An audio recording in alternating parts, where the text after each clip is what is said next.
হরে কৃষ্ণ বন্ধুরা, আশা করছি আপনারা সবাই ভালো আছেন আর আমরাও খুব ভালো আছি। তো আজকে যেহেতু রবিবার আর আমার হাজব্যান্ডের আজ ছুটি ছিল, তো তাই আমাদের সিটিতে কিছু পার্সোনাল কাজ ছিল। তো সেই জন্য আমরা ব্রেকফাস্টের পর বেরিয়ে গেছি সিটির উদ্দেশ্যে। তো সিটি আমরা প্রায় পৌঁছেই গেছি। যেহেতু সিটিটা অনেকটা দূরে আমাদের ক্যাম্প থেকে, তাই আমরা মোটামুটি একটা ছুটির দিন ফিক্সড করি, যেদিন প্রায় সব কাজগুলো সিটিতে যদি কিছু থাকে কাজ তাহলে সেগুলো সেরে নিতে পারি। তো আজ যেহেতু ওর ফুল ডে ছুটি ছিল, তো তাই আমরা সিটি চলে এসেছি। তো আমাদের সেই সমস্ত কাজ হয়ে যাওয়ার পর এখন আমরা চলে এসেছি একটা মিষ্টির দোকানে। হ্যাঁ, এখানে ওয়েস্ট বেঙ্গলের মতো এত ভালো মিষ্টি পাওয়া যায় না, কিন্তু এই দোকানে কিন্তু ভ্যারাইটিস অফ মিষ্টি লাড্ডুর কালেকশন কিন্তু ভালো। এর আগেও আমরা এই দোকান থেকে মিষ্টি খেয়েছি আর আমাদের সেটা খুব ভালো লেগেছে। তো ভাবলাম আপনাদের সাথেও এই মিষ্টির দোকানের কিছুটা ক্লিপ শেয়ার করে দিই। প্রথমত এই দোকানে মিষ্টির কোয়ালিটিটা খুব ভালো থাকে। প্রাইসটা একটু বেশি বলতে পারেন, কিন্তু যেহেতু কোয়ালিটি ভালো তাই প্রাইসের সাথে কম্প্রোমাইজ করাই যায়।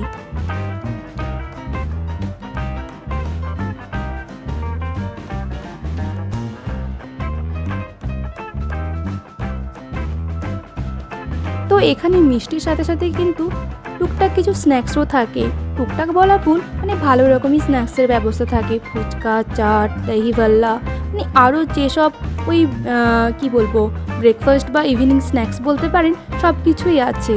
আর তাছাড়া এর সাথে এখানে ওই কাউকে গিফট দেওয়ার মতো চকলেটস বা কিছু খুব সুন্দরভাবে কিন্তু প্যাকিং করা থাকে।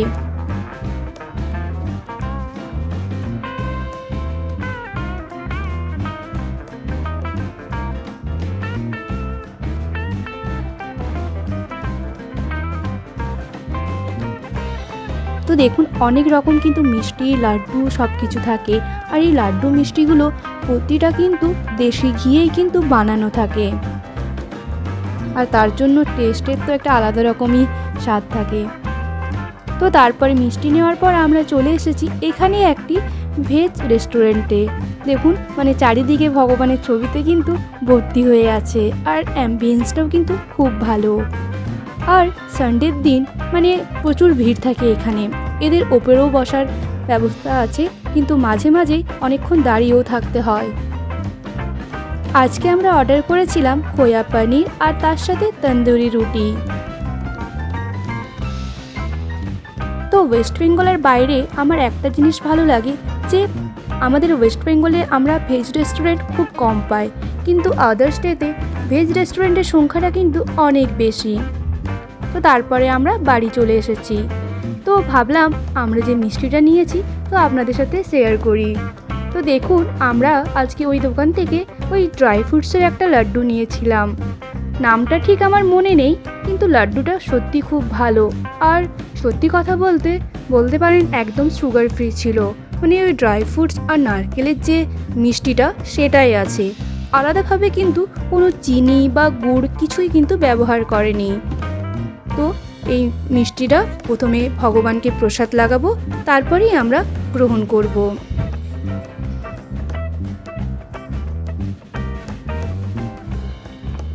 আর এই মিষ্টিটা ওখানে ছিল 880 টাকা কিলো, তো আমরা হাফ কিলো নিয়েছিলাম, তো 440 আমাদের লেগেছিল।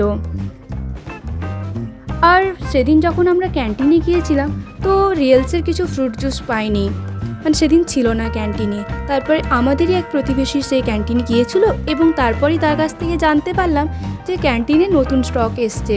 তো তারপরে বাজার যাওয়ার আগেই আমরা ক্যান্টিন গিয়েছিলাম এই কিছু ফ্রুট ড্রিঙ্কস নেওয়ার জন্য, কারণ এটা আমাদের প্রায় প্রতি সপ্তাহেই একটা করে শেষই হয়ে যায়। একটার থেকে বলুন দুটোই শেষ হয়ে যায়।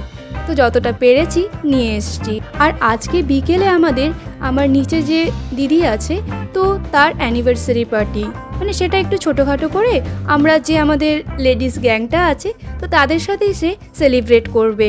তো এখন তাকে কিছু হেল্প করার জন্য আমরা মোটামুটি সবাই এসেছি। আর এই দুজন হলো সেই দিদির দুজন মেয়ে। তো তারপরে দিদিকে একটু হেল্প করার পর আমরা ওপরে গিয়ে রেডি হয়ে আবার কিন্তু পার্টিতে চলে আসব। তো এখন মোটামুটি সবাই আমরা চলে এসেছি। আর দিদির শাশুড়ি মাও এই 2 দিন হলো গ্রাম থেকে এখানে এসেছেন। তো সবাই মিলে আমরা দিদিকে গিফটে দিয়েছিলাম ওই পায়ের চুটকি আর তার সাথে একটা ননস্টিক প্যান।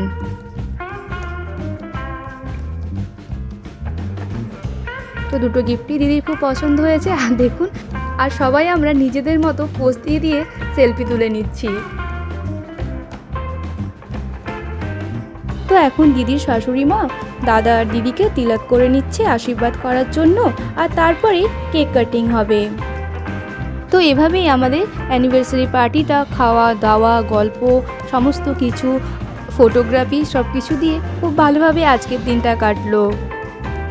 তো এভাবেই আমরা আমাদের ছোটোখাটো খুশিগুলো সবার সাথে ভাগ করে নিই। তো এই কোয়ার্টার লাইফে একটা জিনিস কিন্তু খুব ভালোভাবে ফিল করেছি যে এখানে কারোর কিছু অনুষ্ঠান হোক বা কারোর কিছু অসুবিধা হোক, সেখানে সবাই সবাইকে এতটা ভালোভাবে সাহায্য করে, যেটা আমি আমার বাড়িতে মানে প্রতিবেশীদের কাছ থেকেও হয়তো অতটা এক্সপেকটেশন রাখা যায় না আজকালকার দিনে। হ্যাঁ, কিছু কিছু হয়তো ব্যতিক্রম হয়ে থাকতেই পারে, সেটা আলাদা কথা, কিন্তু এখানে যেমন এই দাদা আর দিদির যখন মা এসেছিলেন তখন এখানেই একজন দাদা তাকে স্টেশন থেকে গাড়ি করে আনতে যাওয়া, তারপরে সমস্ত কিছু এই যে আজকে প্রোগ্রামটা হলো কি হবে কিভাবে রেডি করব সব কিছু ডিসকাশন একসাথে করা, মানে বলতে পারেন এখানেও একটা আমাদের নিজস্ব ফ্যামিলি হয়ে যায়, যেটা আমার সত্যি খুব ভালো লেগেছে। তো এরপরে আমরা সবাই একসাথে আমাদের টিফিনটা সেরে নিলাম। তো আপনাদের যদি আমার এই ব্লগটি ভালো লেগে থাকে তাহলে অবশ্যই আমার চ্যানেলটিকে সাবস্ক্রাইব করবেন এবং লাইক শেয়ার কমেন্ট করবেন, আর ফেসবুক ও পেজটিকে অবশ্যই ফলো করবেন। হরে কৃষ্ণ বন্ধুরা, ধন্যবাদ, সুস্থ থাকবেন, ভালো থাকবেন। আজকের দিনটি আমার খুব ভালোভাবে কাটলো। তো দেখা হচ্ছে পরের একটি ব্লগে।